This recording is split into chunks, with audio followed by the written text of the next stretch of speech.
Hello, hello friends. Welcome back to our YouTube channel. So friends, we are back with a new video. हमने ये video एक बहुत ही अच्छे topic national pension scheme पर बनाई है।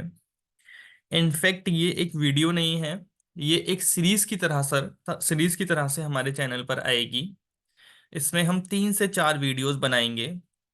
आज की जो वीडियो है उसमें हम डिस्कस करेंगे कि एनपीएस स्कीम क्या है, एनपीएस स्कीम में कौन इन्वेस्ट कर सकता है, एनपीएस स्कीम की रिटर्न्स क्या है, एनपीएस स्कीम के बेनिफिट्स क्या हैं।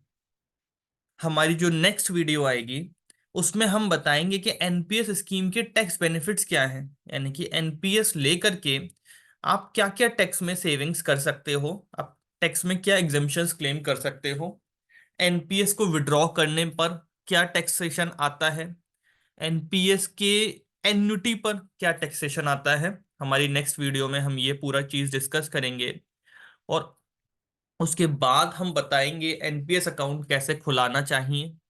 एनपीएस अकाउंट ऑनलाइन ऑफलाइन खुल सकता है। एनपीएस अकाउंट खोलने पर कैसे उसे लॉगिन करना है, कैसे मॉनिटर करना है, कैसे अपने रिटर्न स्टेटमेंट को, कैसे अपने फंड स्टेटमेंट को देखना है। तो आप देखते रहिए हमारे चैनल पर ये वीडियोस। चलिए शुरू करते हैं आज की पहली video, national pension scheme. National pension scheme is a voluntary and long term investment for retirement planning. तो आज के टाइम में अगर आप देखें तो हर कोई ये चाहता है कि मैं जल्दी से अपनी नौकरी से रिटायरमेंट ले लूं, अर्ली रिटायरमेंट प्लान करना चाहता है हर कोई, क्योंकि नौकरी में इतना फ्रस्ट्रेशन हो चुका है, नौकरी में इतना वर्क प्रेशर हो चुका है। तो हर कोई ये सोचता है कि मैं जल्दी से पैसा इकट्ठा करके अपने रिटायरमेंट का प्लान करूं, अपना रिटायरमेंट लूं, जिससे कि मैं उसके बाद अपनी फैमिली को, अपने फ्रेंड्स को, अपनी सोशल लाइफ को, अपने पैशन को टाइम दे सकूं। तो उसी चीज के लिए एनपीएस एक बहुत ही अच्छा ऑप्शन है। मैं खुद भी एनपीएस में इन्वेस्ट करता हूं, मैं एनपीएस में लास्ट 7 ईयर्स से इन्वेस्ट कर रहा हूं। एनपीएस की मेरी बहुत अच्छी रिटर्न आ रही है। एक ये रिटायरमेंट प्लानिंग या अर्ली रिटायरमेंट के लिए बहुत अच्छा टूल है। तो this pension scheme is for employees from the private, public and even the unorganised sectors except those from the armed forces. Armed forces के लिए अलग से रिटायरमेंट स्कीम है, इसीलिए उनको एनपीएस में कवर नहीं किया गया है।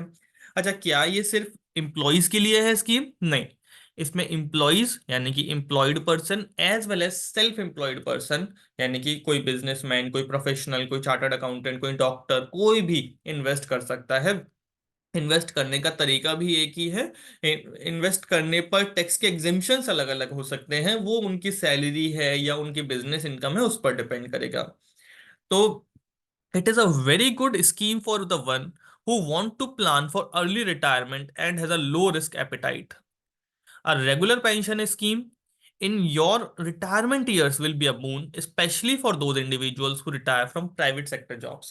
So since private sector job से रिटायरमेंट लेने पर कोई भी सैलरी, कोई भी पेंशन नहीं मिलती है, इसीलिए ये प्राइवेट सेक्टर एम्प्लॉयज के लिए एक बहुत ही अच्छी स्कीम है।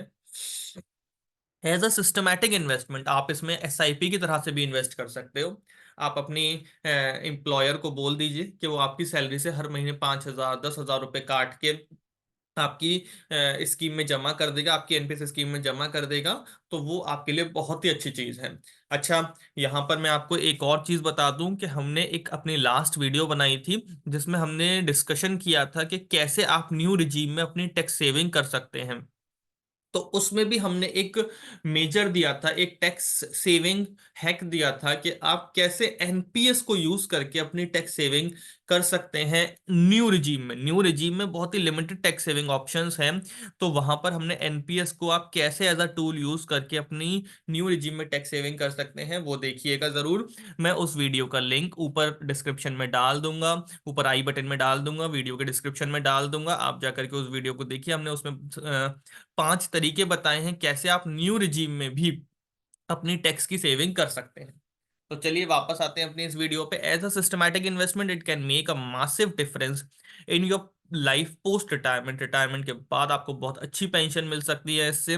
Salaried people who want to make most of the 80C deductions can also consider this scheme. 80C में अगर आप 1.5 लाख का डिडक्शन क्लेम करना चाहते हैं तो आपको ये स्कीम बहुत अच्छी है, क्योंकि 80C में बहुत सारे ऑप्शन हैं। लेकिन अभी हम आगे चल के इस वीडियो में वो ऑप्शन से इसकी रिटर्न को भी कंपेयर करेंगे। इसकी रिटर्न बहुत अच्छी आती है as compare to those options. और साथ के साथ एक अलग से डिडक्शन भी मिलता है, वो हम नेक्स्ट वीडियो में बताने वाले हैं, टैक्स सेविंग जिसमें बताएंगे। तो बेनिफिट्स क्या है एनपीएस के? What are the benefits of NPS? Sorry, who may invest in NPS? The NPS is a good scheme for one who wants to plan for early retirement as a low and has a low risk appetite। मैंने आपको बताया, अगर आपका अच्छा low risk appetite का क्या मतलब है, आपकी रिस्क टेकिंग कैपेसिटी कम है। तो आप अगर अर्ली रिटायरमेंट प्लान कर रहे हो, रिस्क टेकिंग कैपेसिटी कम है, तो आप एनपीएस में बहुत जरूर इन्वेस्ट कर सकते हैं। बहुत ही अच्छी स्कीम है एनपीएस।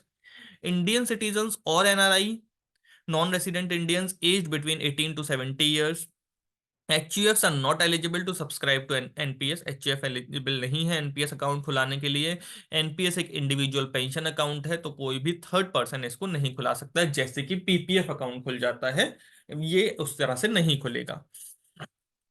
रिटर्न क्या है?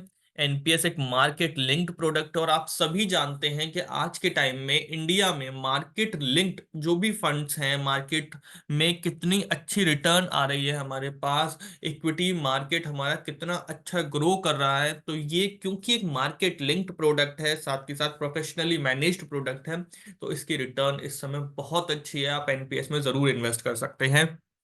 It is a market linked product where you can invest in a mix of equity, government debt, corporate debt and alternative asset। देखिए कितना अच्छा इसमें मतलब हमें ऑप्शन दिया है। इसमें आपको एक पोर्टफोलियो, एक मिक्स बनाने का ऑप्शन दिया है। यानी कि आप इक्विटी, साथ के साथ गवर्नमेंट डेट, साथ के साथ कॉर्पोरेट डेट और साथ के साथ ऑल्टरनेटिव असेट्स में इन्वेस्ट कर सकते हैं। अब ये भाई देखो, इक्विटी में क्या होता है, रिटर्न तो बहुत अच्छी होती है लेकिन फ्लक्चुएटिंग होती है। अब उस फ्लक्चुएटिंग रिटर्न को, क्योंकि आप पैसे को अपने रिटायरमेंट के लिए सोच रहे हो, तो उस फ्लक्चुएटिंग रिटर्न को कहीं ना कहीं तो बैलेंस करेंगे ना। तो वो government debt, corporate debt, alternative asset से करते हैं। Therefore, once you decide on the asset mix and fund manager, money is invested and the return is dependent on the performance of the asset mix choosing। तो आप जैसा asset mix choose करेंगे, ऐसा नहीं है कि आप सारा का सारा 100% इक्विटी में डाल देंगे, उसके लिए रेस्ट्रिक्शंस हैं, वो भी हम बताएंगे।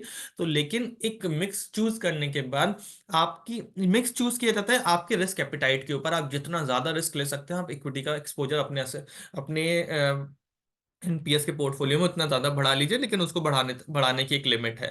तो उसके हिसाब से आपकी रिटर्न डिराइव होती रहेगी। 4 असेट क्लास हमने बताया, equity, corporate bond, government bond, alternate class assets।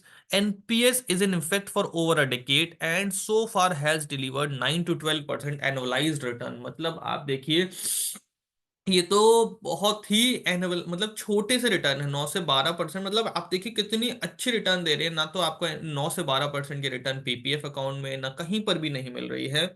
However, you are also allowed the option to change your fund manager if you are not happy with the performance of the fund। कैसे fund manager choose करते हैं, कौन कौन से fund manager होते हैं, वो हम अपनी नेक्स्ट वीडियो में डिस्कस करेंगे, जब हम बताएंगे कि एनपीएस अकाउंट कैसे खुलाना है, खुलाने के बाद कैसे ऑप्शन फंड मैनेजर को चूज करना है, कैसे उसको चेंज करना है।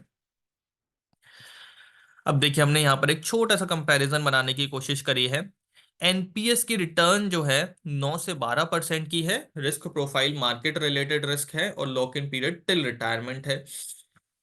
ईएलएसएस में भी 10 से 12% की रिटर्न मिलती है। ईएलएसएस के अलग अपने फायदे हैं, एनपीएस के अलग फायदे हैं। ईएलएसएस की में अगर आप टैक्स में जाएंगे तो 1.5 लाख तक की छूट मिलेगी, एनपीएस में 2 लाख तक की छूट मिल सकती है।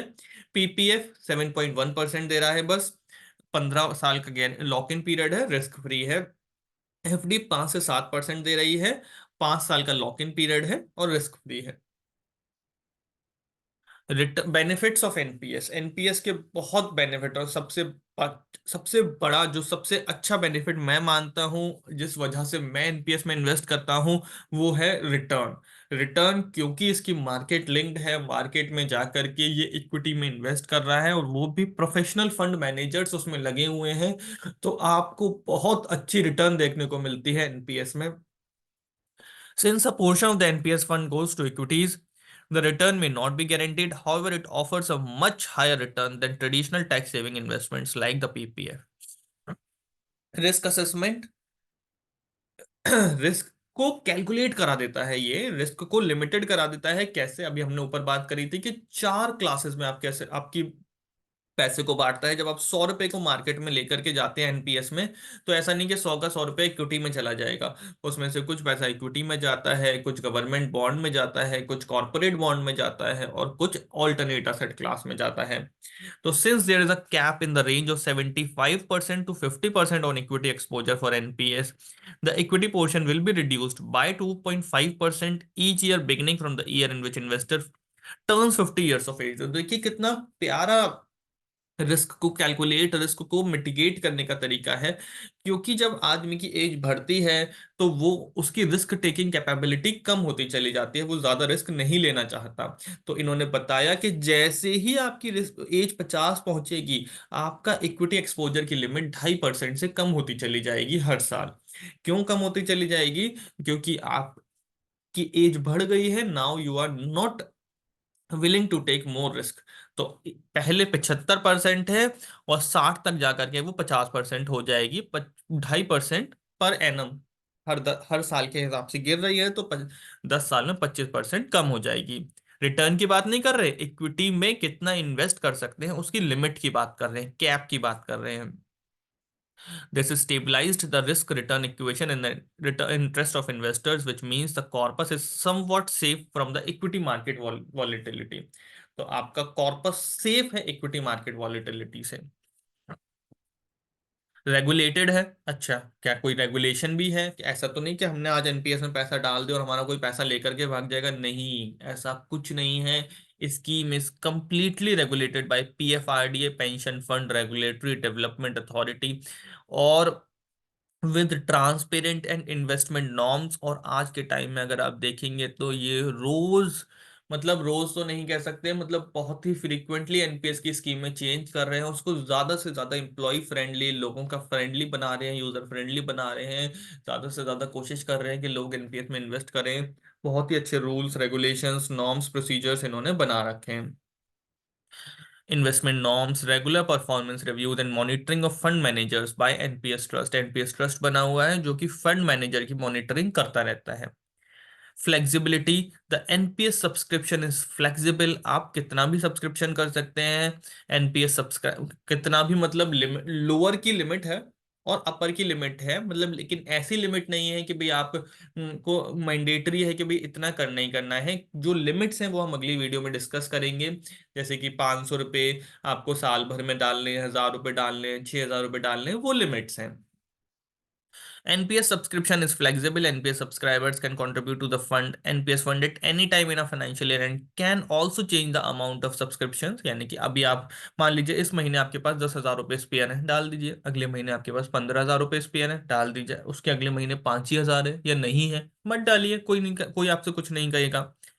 They can choose their investment options. Investment options मैंने आपको बताया, इन्वेस्टमेंट ऑप्शंस में आते हैं फंड मैनेजर चूज कर सकते हो, फिर फंड मैनेजर के अंदर अपने असेट की लोकेशन अलोकेशन चेंज कर सकते हो। इक्विटी में कितना जाना है, गवर्नमेंट बॉन्ड में कितना जाना है, कॉर्पोरेट बॉन्ड में कितना जाना है, ऑल्टरनेट क्लास में कितना जाना है।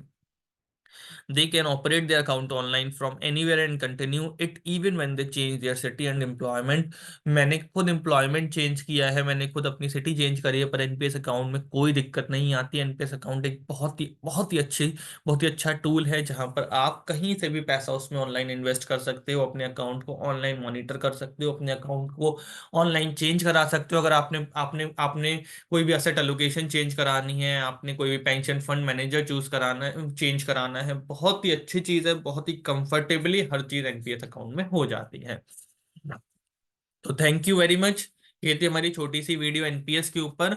हमारी अगली वीडियो आएगी एनपीएस में कैसे आपको टैक्स की सेविंग होती है। हम उसमें सारी चीजें बताएंगे एनपीएस के टैक्सेशन से रिलेटेड। तो thank you very much. Please subscribe our channel. Please please share as much as you can. अगर आपको कोई और वीडियो चाहते हैं, कोई और चीज चाहते हैं जिस पर हम वीडियो बनाएं, प्लीज हमें कमेंट्स में बताइए। और please hit the like button. if you like our videos. Thank you very much.